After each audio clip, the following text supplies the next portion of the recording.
U ovom tutorialu naučit ćete glavnu podjelu korisničkog sučelja Alplana. Započnemo sa trakom za brzi pristup koja se nalazi pri samom vrhu prozora. Počevši od ove ikonice Alplana koja nam omogućava razne opcije pregleda povijesti projekata, projekt pilota, otvaranje novog projekta, spremanja kopija, razne mogućnosti importa i eksporta podataka iz Alplana.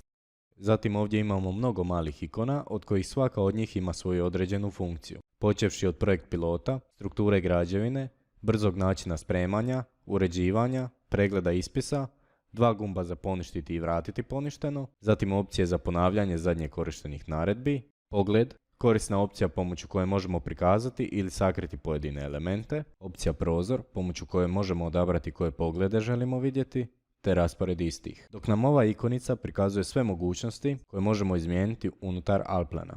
Ovaj padajući izbornik nam prikazuje sve ove ikonice koje možemo ovdje klikom uključiti ili isključiti iz brze trake. Isto tako možemo prilagoditi njihov redoslijed ili prilagoditi korisničko sučelje. Također ovdje se može omogućiti prikaz trake menija. Pri vrhu i na sredini ove trake vidimo prikaz godine trenutne verzije Alplana u kojoj radimo, zatim naziv projekta, te mapa i broj, odnosno ime crteža u kojem smo trenutno. Još imamo prijavu i Alplan trgovinu. Klikom na ovaj upitnik prikazuje se ovaj izbornik u kojemu možemo birati između Alplan pomoći, opcije što je ovo, koja je vrlo korisna opcija, pogotovo za nove korisnike, tipke prečaca, prozora dobrodošlice koji nam se pojavljuje i pri samom pokretanju Alplana, opcije obnovi Alplan, te info o Alplanu koji nam pruža korisne informacije o našoj trenutnoj verziji Alplana. Funkcija što je ovo funkcionira na sljedeći način. Klikom na nju, pa zatim na bilo koju opciju na alatnoj traci ili bilo gdje na sučelju, otvara se help koji nam objašnjava na koji način radi određena funkcija. Ova ovdje traka sa ikonicama naziva se akcijskom trakom. Sastoji se od promjenjivog dijela, brzog pristupa te fiksnog dijela svake akcijske trake.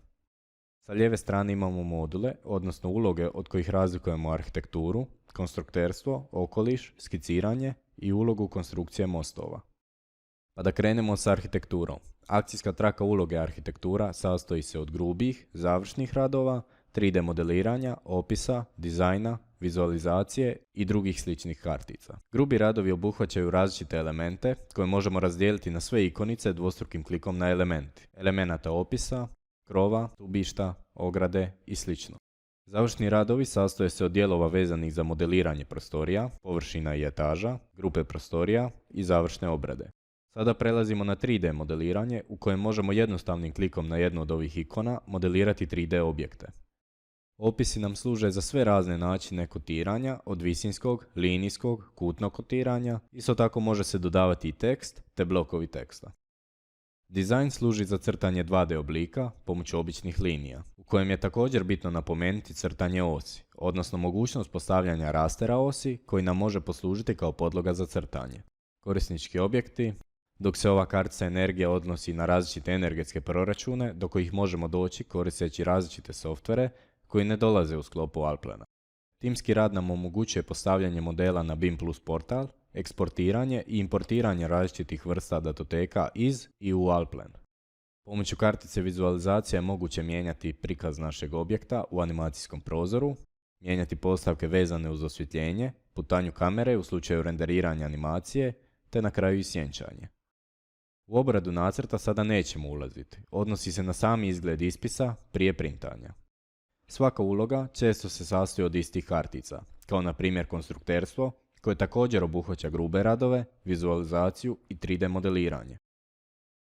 Zatim sastoji se i od armiranja, kojem imamo mogućnosti polaganja raznih vrsta armaturnih šipki, serija šipki, vađenja iskaza armature, djelomičnih odnosno ukupnih šema, mijenjanja pozicija šipki i armiranje mrežama.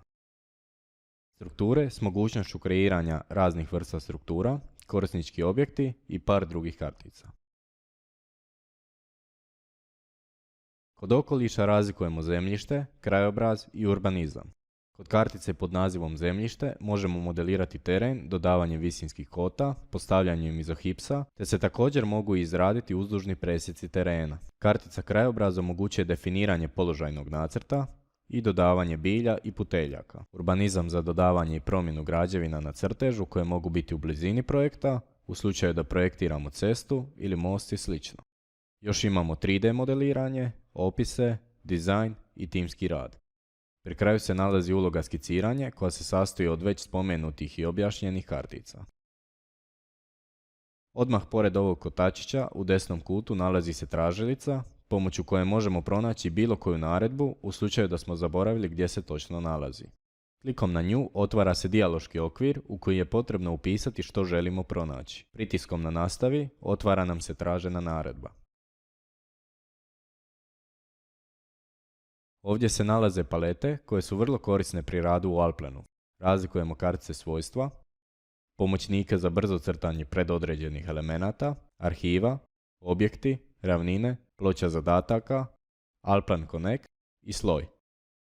Ovo je glavni dio prozora u kojem se odvija rad u Alplanu. Ove poglede, tlocrt, pogled sprijeda, perspektiva, možemo pomicati, isključiti ili povećati. Koristeći se predefiniranim kombinacijama tipki Alt 1, 2, 3 se mijenja izgled sučelja. Uvijek je korisno pogledati donji lijevi dio prozora jer je u njemu prikazan postupak korištenja naredbi. Sada trenutno nijedna naredba nije aktivirana, pa nam Alplan govori da lijevim klikom odaberemo naredbu. Za prikaz uzet ćemo zid, te Alplan sada traži da postavimo njegova svojstva, početnu točku i na kraju krajnju točku. Dvostrukim pritiskom tipke Escape izlazimo iz naredbe. Odmah ispod nalazi se i Alplanov podsjetnik da možemo pritisnuti tipku F1 za otvaranje Alplan pomoći. Pri samom početku rada u Alplanu bitno je provjeriti vrstu crteža, mjerilo za koje imamo mogućnost biranja od 1:1 do 1:25.000, mjernu jedinicu od milimetara pa sve do stope i kut pod kojim se nalazi XY os koji vodi miš u Alplanu.